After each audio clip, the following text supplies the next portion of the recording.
12-year-old Joshua was kicked out of a restaurant simply because he was black. Humiliated and heartbroken, he returned home, unaware that the next day his grandmother would buy that establishment and fire the person who dared insult her grandson.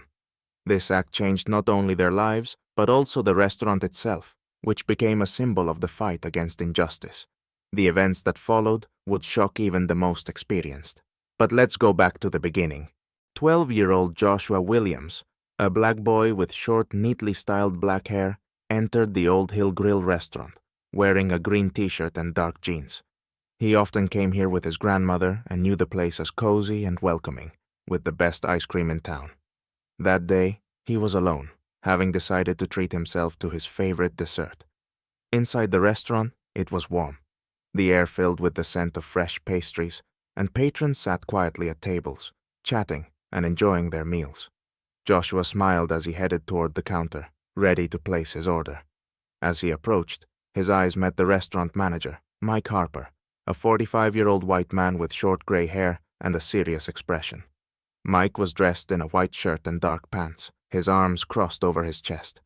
The manager's face immediately changed when he saw Joshua. Tension appeared, and his eyes narrowed with displeasure. "What are you doing here?" Mike asked sharply, his lips pressed into a thin line. His voice was rough, laced with contempt. Joshua, slightly confused by the question, tried to hide his nervousness. He adjusted his shirt and politely responded, "I just wanted to order some ice cream." But Mike only smirked, looking Joshua up and down, as if evaluating his appearance. His gaze lingered on Joshua's face, and he said with clear disdain, "Leave. You don't belong here." Joshua froze. He didn't understand why he was suddenly being told to leave. After all, he'd been here many times with his grandmother and had never encountered such treatment. His heart raced, his face flushed with embarrassment, and a lump formed in his throat. He glanced at the other patrons. Their eyes were on him. Some watched with curiosity, others with indifference, but no one intervened. The feeling of isolation washed over him. "But I just wanted—" Joshua began, but before he could finish, Mike cut him off even more harshly. "Didn't you hear me? Get out, and don't come back." Mike's words echoed in Joshua's mind. He slowly lowered his gaze, feeling a wave of shame and humiliation. Without saying another word, Joshua turned and walked toward the exit, feeling the heavy stares of those around him. The door closed softly behind him, and Joshua found himself outside, where the bright sun momentarily blinded him. But now, the light brought him no joy. All he felt was emptiness. Standing in front of the restaurant, Joshua couldn't move for a long time, feeling as if his small world had just crumbled under the weight of injustice. Still in shock from what had happened, Joshua walked slowly down the street toward home. His legs felt heavy with each step, and thoughts of the incident wouldn't leave his mind.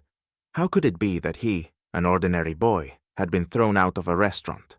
He replayed the manager's words over and over in his head, feeling his small heart tighten with hurt and confusion. When he finally reached home, his grandmother, Mary Williams, was waiting for him at the door. Her gray hair was neatly tied in a bun, and she wore a simple blue dress, the kind she always wore while doing household chores.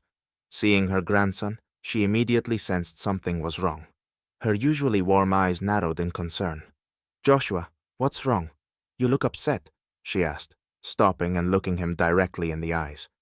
Joshua stood at the door, his head down, trying to hide his hurt, but his grandmother's words broke through his defenses.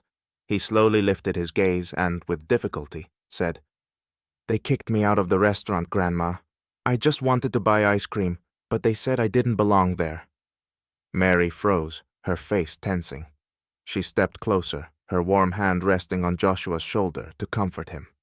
Inside her, a feeling of anger began to rise, but on the outside she remained calm, controlling her emotions for Joshua's sake.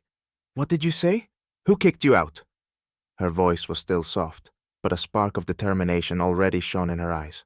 Sniffling, Joshua told his grandmother everything that had happened at the restaurant. How the manager, Mike Harper, had rudely told him to leave as soon as he approached the counter. Mary listened carefully, never taking her eyes off her grandson. When he finished, her face twisted in restrained anger. They kicked you out just because you're black? She asked, and now her voice had lost its softness. Those words hit like a lightning bolt. She couldn't believe this had happened to her grandson. Mary had always been proud of her family and the way she raised Joshua, and to see him treated so unjustly felt like a personal insult. She knew things like this happened, but she never expected it would happen to her family. I can't let this go, Mary said firmly, her eyes filled with determination. No one has the right to treat you like that. Tomorrow, we're going to fix this. Joshua looked at his grandmother in surprise. Her eyes gleamed with confidence and strength, filling him with hope. Mary already knew what she was going to do. She understood that money and influence could change things. This injustice would not go unanswered, and she was ready to use all her resources to protect her grandson and restore justice. The next day, Mary Williams acted swiftly and decisively.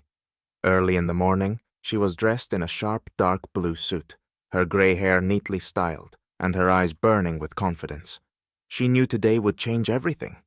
Joshua walked beside her, wearing a white t-shirt and jeans, his face a mix of embarrassment and curiosity. He didn't know what his grandmother had planned, but her resolve gave him reassurance. They headed to Old Hill Grill. Mary walked with a steady stride, never looking back. Joshua sensed that something important was about to happen. As they approached the restaurant, the doors swung open, and the morning bustle had already begun inside. The place smelled of fresh coffee and pastries, but when Mary and Joshua entered, the atmosphere shifted instantly. Behind the counter stood Mike Harper, the same manager who had kicked Joshua out the previous day. The 45-year-old white man with short gray hair, dressed in a white shirt and dark pants, hadn't noticed who had entered at first. But when his eyes fell on Mary and Joshua, his face tensed. He clearly hadn't expected to see them again. "What do you want?" Mike asked, with a hint of irritation in his voice, narrowing his eyes. Mary stopped at the counter, her face calm but resolute. She pulled out some documents from her bag and, without breaking eye contact with Mike, said, "We're here to finish some business." Mike frowned, not understanding what was happening. "I bought this restaurant," Mary continued, her voice firm, leaving no room for doubt. A hush fell over the room, and it seemed even the customers had paused their conversations to pay attention. Mike's face paled, his mouth slightly open, but no words came out.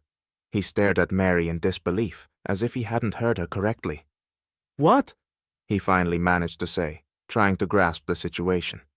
"Yes, I own this place now," Mary said calmly. "And you, Mike Harper, are fired." Those words landed like a verdict. Mike stood frozen, unable to move, his face reflecting a mix of anger and humiliation.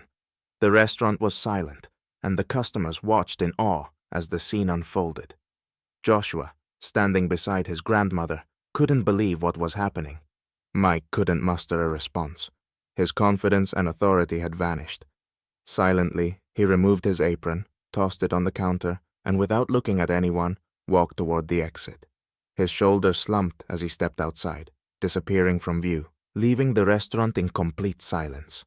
Mary turned to Joshua and gave him a gentle smile. This place was theirs now. After Mike left the restaurant, the air seemed to clear. The customers exchanged glances and quiet whispers, still processing what had just happened. But soon the realization settled in. Justice had been restored in the restaurant. Mary Williams scanned the room with calm and strength in her expression. This place no longer belonged to racial bias and injustice.